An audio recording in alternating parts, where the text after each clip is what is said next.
Hapon. Ayan. Tignan nyo ito. Ayan. Pasit Canton sapagkat alas 2 na ng hapon. Tayo ito ay gagawa ng merienda. Ayan. Paborito ng mga bata po ito guys. Pasit Canton. Ang inyong mga anak kung sila ay papasok sa eskwelahan. So yung papawalan ganitong pagkain. Ayan. Mabilis lutuin guys. Very affordable at masarap. So, nagugutom na aking brother. So, nag-request siya na magluto tayo na markeron. So, masarap po ito. Ano, flavor ito? Extra hot chili. Ayan, extra hot chili. Ayan.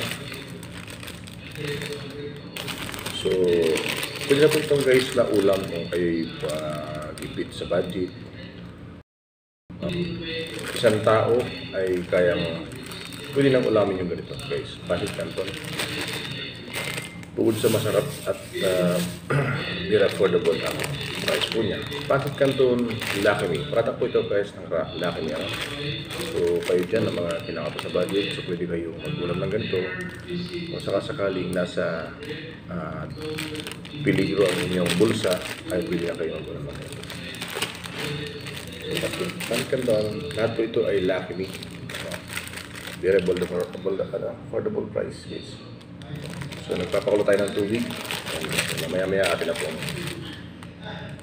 Okay, so kaya rin yung tubig sa natin.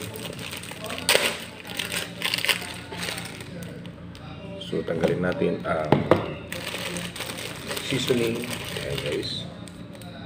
Ayan, seasoning. Ayan, seasoning natin gagawin. Tapos atin pong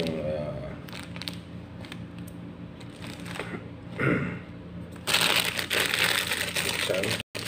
Habang pinapakulo natin ng tubig, kaya atin na po siya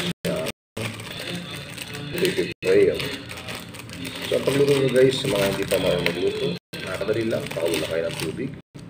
Pag kumakulo ng tubig, ibuhos lang natin ang noodles. Din pakuluan ng mga 3 minutes at i-drain or alisan ng tubig.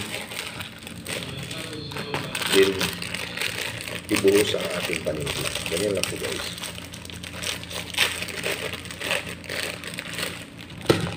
So tatlong soap na ating luto guys. Ayan, so panimpla po yan, seasoning. So yung kakalimutan, bago tayo magkalimutan, Lucky Me Pasit Canton. Para sa mga bata ay maganda po ito.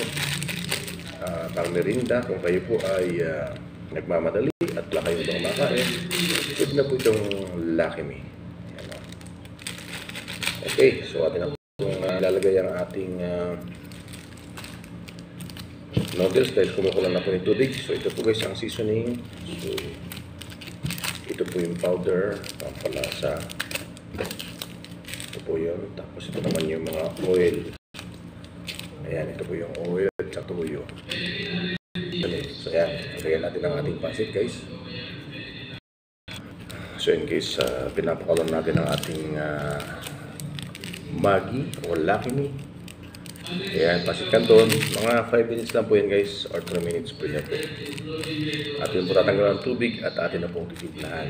At of course, mimix natin mamaya. Makikita nyo. Ayan. So yan guys, so atin na pong bubuksan ang ating seasoning. Ayan, so ilagyan natin ang seasoning para pag naluto na po yung ating noodles ay atin na pong ilalagay ang ating mga seasoning. Okay, napakadaling lutuin guys at masarap po ito lalo sa mga bata. Mga bata natin mahilig po dyan sa ganito pang mabilisan na pagluto o merienda. Lalo yung mga nasa opisina, pwede kayo magbangon mga sir sa inyong opisina ng Lucky Me Pasit Canton. Yan. So yan, kumukulo na po guys. Pasit Canton. So ito po guys ang ating paglalagay ng Pasit Canton. Naka-ready na guys. So dito natin paghalo-haloin pagluto na. So konting oras na lang. Okay guys, so ito na. So Tignan na po natin. Yan. So, ibusan natin ang ating mga seasoning. Yan, ganyan lang po guys, kasimple ang ating mga pagluluto. Nakaroon tayo ng merienda na masarap. Yan, tama-tama guys, may bahaw kami. So, pwede na. Okay. Guys.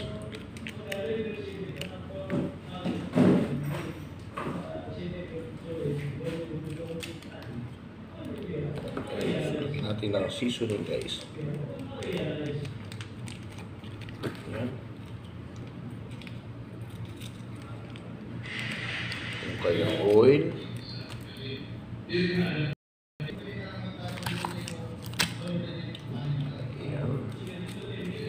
Oil. Seasoning guys.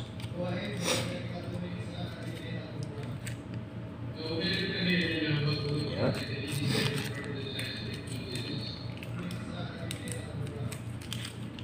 Tapos ang seasoning.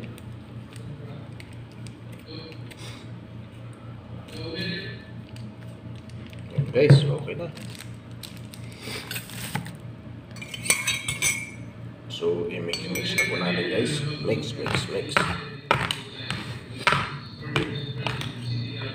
Ano? Mix na po natin guys. Sarap to kung mayroong tinapay, pero mayroong kami kanin. No need sa tinapay, may kain na.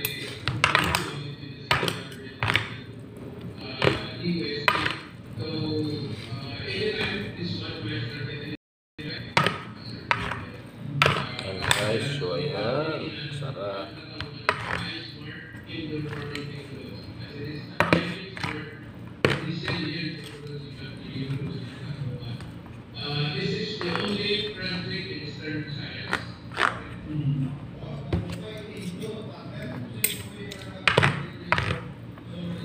So, okay na guys. Ilan nating kainin. Pagin natin ang ating mga yan guys, oh. Wow, ang sarap. Super yummy. Yan, oh. Wow. Thank you for watching guys, and God bless.